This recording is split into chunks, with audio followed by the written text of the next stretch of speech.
اعوذ باللہ من الشیطان الرجیم بسم اللہ الرحمن الرحیم الحمدللہ رب العالمین الصلاۃ والسلام علی محمد وآلہ الطیبین الطاہرین۔ ناظرین، سوالات کا سلسلہ جاری ہے۔ آپ حضرات کی طرف سے جو سوال موصول ہوئے ہیں، میں ہر پروگرام میں اس بات کو بتا دینا مناسب سمجھتا ہوں کہ یہاں آپ کے سوالات کے جوابات آیت اللہ العظمیٰ سید علی السیستانی حفظہ اللہ کے مسائل اور ان کے استفتاءات کے مطابق پیش کیے جاتے ہیں۔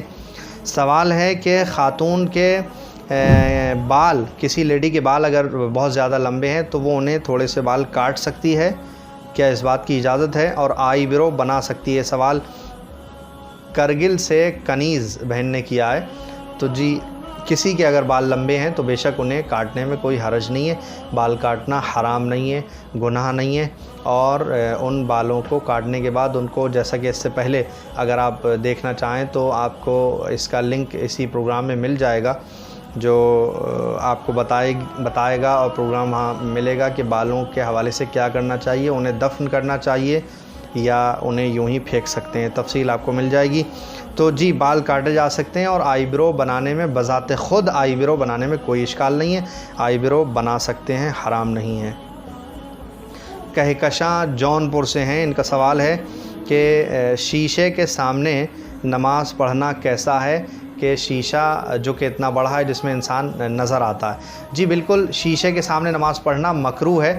اگر کسی نے نماز پڑھ لی ہے تو اس کی نماز درست ہے، نماز ہو جائے گی، لیکن یہ کہ مکروہ ہے۔ مکروہ کا مطلب عبادات میں یہ ہوتا ہے، کوئی بھی عبادت کے اندر اگر یہ کہا جائے کہ نماز میں یہ مکروہ ہے، روزے میں یہ مکروہ ہے، تو مکروہ کا مطلب ہوتا ہے اقل ثواب، یعنی اس چیز کا ثواب کم ہو جائے گا، لیکن آپ کی عبادت جو ہے وہ ایسا نہیں ہے کہ باطل ہو جائے گی، عبادت خراب ہو جائے گی، آپ کو اس کا اعادہ کرنا پڑے گا، ایسا نہیں ہے، بلکہ آپ کی نماز درست ہوگی۔ شیشے کے سامنے اب کیوں مکروہ ہے؟ اس کا فلسفہ جو ظاہری طور پہ ملتا ہے وہ یہ کہ شیشہ ہو یا سامنے کوئی تصویر لگی ہوئی ہو، وہ آپ کو نماز کے دوران آپ کے ذہن کو بھٹکنے کے لیے جو ہے وہ راستہ بنائے گی۔ آپ زیادہ تر شیشے کے سامنے نماز پڑھ لیں تو آپ کی نظر خود آپ کے اپنے اوپر پڑے گی، ہو سکتا ہے آپ دیکھنے لگے میں کیسا لگ رہا ہوں، یا کوئی تصویر ہے تو شاید وہاں تصویر کے اوپر جو ہے وہ نظر پڑ جائے گی، لہٰذا یہ مکروہ ہے، اس طرح عبادت کے اندر ثواب کم ہو جاتا ہے۔ صدف زہرا کا سوال ہے، خمس نکالنا چاہتے ہیں مگر قرض اگر ہے ہمارے اوپر تو کیسے خمس نکالیں؟ جی، سب سے پہلے ہمیں اس بات کا عقیدہ رکھنا ہوگا کہ خمس ہمارے مال میں کمی نہیں کرتا، بلکہ ہمارے مال کو اضافہ کرتا ہے، ہمارے مال کو بڑھاتا ہے۔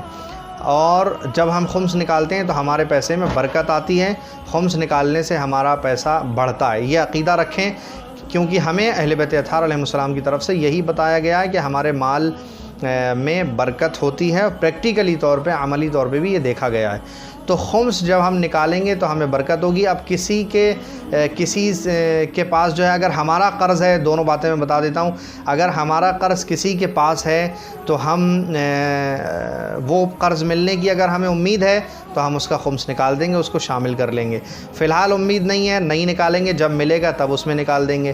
لیکن اگر جو ہے وہ اس کے برعکس ہے معاملہ، جیسے کہ سوال کے اندر کیا گیا ہے کہ ہمارے اوپر کسی دوسرے کا قرض ہے، تو ہم اپنی ایک سب سے پہلے تاریخ معین کریں گے کہ ہم اس تاریخ کو خمس نکالتے ہیں۔ جب وہ تاریخ آنے لگے گی، اس سے 1-2 دن پہلے ہمارے پاس جو ہماری بچت ہے، جو ہماری سیونگ ہے، خمس کی تاریخ آنے سے پہلے آپ اس کو قرض جس کا لیا ہوا ہے اس کو دے دیں گے، تاکہ آپ کے اوپر اس پیسے میں خمس واجب ہی نہیں ہوگا۔ تو آپ اپنا آہستہ آہستہ خمس بھی نکالنے کی جو ہے وہ کوشش کریں، پابند بنائیں، اور قرض کی ادائیگی بھی کریں۔ یا یہ بھی کر سکتے ہیں کہ بھائی مثال کے طور پہ قرض اتنا کم ہے لیکن یہ کہ خمس جو ہے وہ زیادہ نکلتا ہے، تو صرف یہ بہانہ نہیں ہے کہ بھئی ہم تو ابھی مقروض ہیں اور خمس تو نکلے گا ہی نہیں۔ مثال کے طور پہ آپ کی بچت سالانہ 5000 کی ہوتی ہے، لیکن کسی کے 2000 روپے آپ نے ادھار لے کے رکھے ہیں، تو 2000 اس کے نکال دیجئے اپنے خمس کی تاریخ آنے سے پہلے، جو 3000 بچیں گے اس 3000 میں آپ کے اوپر خمس واجب ہو جائے گا۔ تو اس طرح کر سکتے ہیں۔ مزید اگر آپ کو کوئی سوال پیش آتا ہے تو ضرور ہمیں بھیجیں، انشاءاللہ جواب آپ کی خدمت میں پیش کیا جائے گا۔ السلام علیکم ورحمۃ اللہ وبرکاتہ۔